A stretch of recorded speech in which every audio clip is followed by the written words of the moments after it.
एक गांव में एक बड़ा साहूकार रहता था। साहूकार बहुत पैसे वाला था। आसपास के कई गांव में उसका बड़ा नाम था, लेकिन इस साहूकार को अपने पैसों का, अपने रुतबे का और अपने नाम का बड़ा ही घमंड था।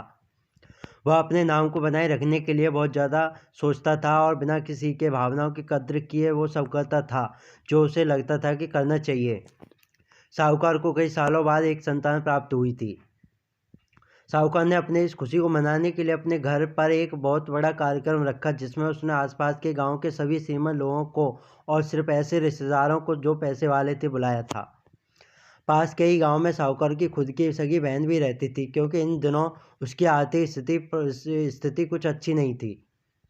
इसलिए उसने अपनी बहन को तक इस कार्यक्रम के लिए नहीं बुलाया। साहूकार ने जिस कार्यक्रम का आयोजन किया था वह इतना भव्य था और इसके अलावा उसमें इतने प्रसिद्ध और श्रीमंत लोग आने वाले थे कि इस कार्यक्रम की चर्चा हर गांव में होने लगी। यह खबर उस साहूकार की बहन तक भी पहुंच गई। बहन को यह जानकर बहुत ज़्यादा खुशी हुई कि इतने सालों बाद उसके भाई को आखिरकार संतान सुख प्राप्त हो ही गया। बहन ने सोचा कि भाई गलती से उसे इस बारे में बताना भूल गया होगा और अपने को भला कोई न्योता देता है।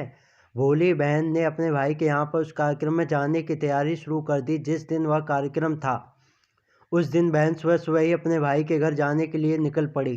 रास्ते में अपने पुराने मैले कपड़े देख उसे ख्याल आया कि अगर किसी और के घर जाना होता तो मैं ऐसे कपड़ों में जाने की सोचती भी नहीं, लेकिन मैं तो अपने घर मेरे मायके जा रही हूँ, वहाँ मुझे यह सब सोचने की कोई ज़रूरत नहीं है। जैसे ही वह अपने मायके पहुँची, वहाँ का भव्य आयोजन देखकर वह खुश हो गई और उसे अपने भाई पर बहुत गर्व हुआ।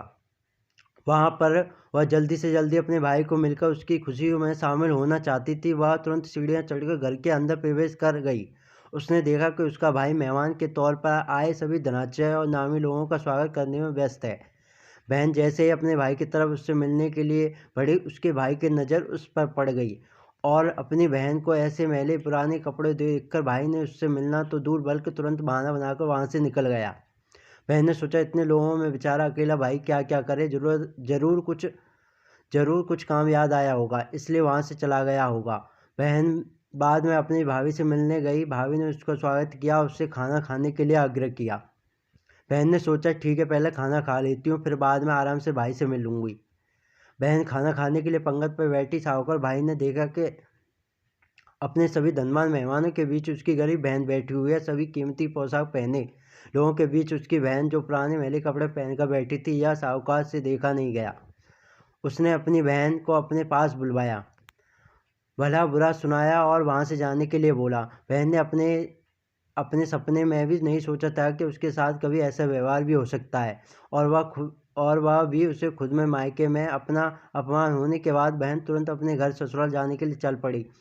बहन इस बात को पचा ही नहीं पा रही थी कि उसके अपने भाई ने उसके साथ इतना बुरा व्यवहार किया। उसकी आंखों में आंसू नहीं थम रहे थे। रास्ते में उसे अपनी पुरानी दोस्त मिली।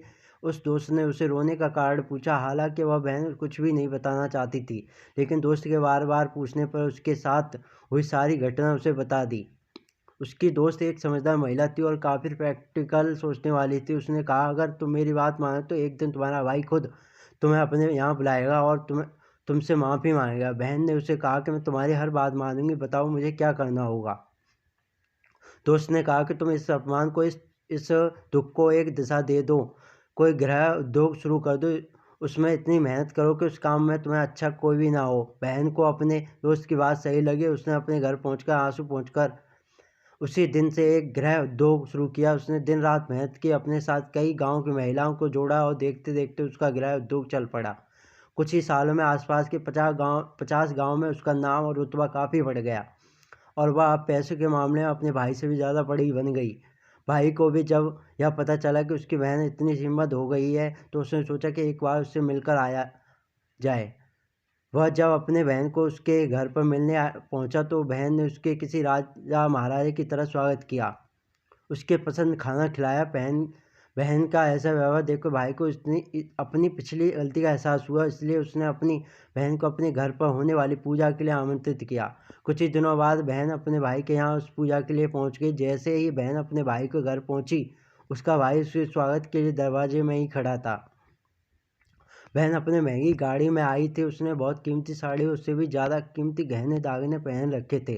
बहन का ऐसी ठाट बाट देखकर सिर्फ भाई नहीं बल्कि उसका पूरा गांव दंग रह गया। भाई दौड़कर आया और बहन की गाड़ी का दरवाज़ा खोलकर उसे बाहर आने के लिए कहा। बड़े प्यार से पूजा का प्रसाद ग्रहण करने के लिए बुलाया।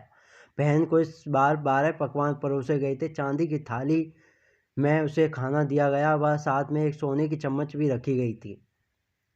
उसके बैठने के लिए बेस कीमती पाट रखा गया था। बहन को यह सब देखकर उसके पुराने दिन याद आ गए, जब भाई ने उसे बिना खाना खिलाए यही भला बुरा कहकर वापस लौटा दिया था। बहन खाना खाने के लिए तो नहीं बैठी, लेकिन उसने अपने सारे कीमती दागने और जेवर उतारकर उस थाली के सामने रख दिए और खाने में कुछ निवाले उन दाग दगीना पर रख दिया। बहन का ऐसा व्यवहार देखकर सभी हैरान थे। किसी को नहीं समझ आ रहा था कि बहन ऐसा क्यों कर रही है। आखिरकार वह क्यों उन जेवरों को खाना खिला रही है।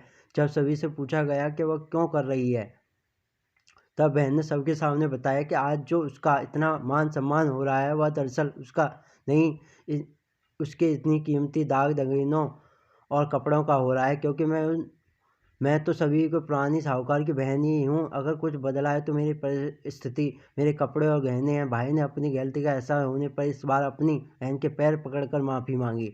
बहन जो पहले भी अपने भाई से निस्वार्थ प्रेम करती थी, उसने अपने भाई को माफ़ कर दिया और उसे गले से लगा लिया। दोस्तों, पैसे सिर्फ हमारे जीवन को सरल बनाने के लिए है, जबकि रिश्ते जीवन में मिले किसी वरदान की तरह है। अगर उन्हें सच्चे मन से और निस्वार्थ भाव से निभाए जाएं, पैसे खर्च हो जाएं तो आप बाद में भी कमा सकते हो, मगर रिश्ते खर्च हो जाएं, टूट जाएं तो दुनिया का सारा धन भी आपको उन्हें वापस नहीं दिला सकता। दोस्तों, उम्मीद करता हूँ मतलब का रिश्ता दिल छूने वाली कहानी आपके भी दिल को छूने में कामयाब रही हो।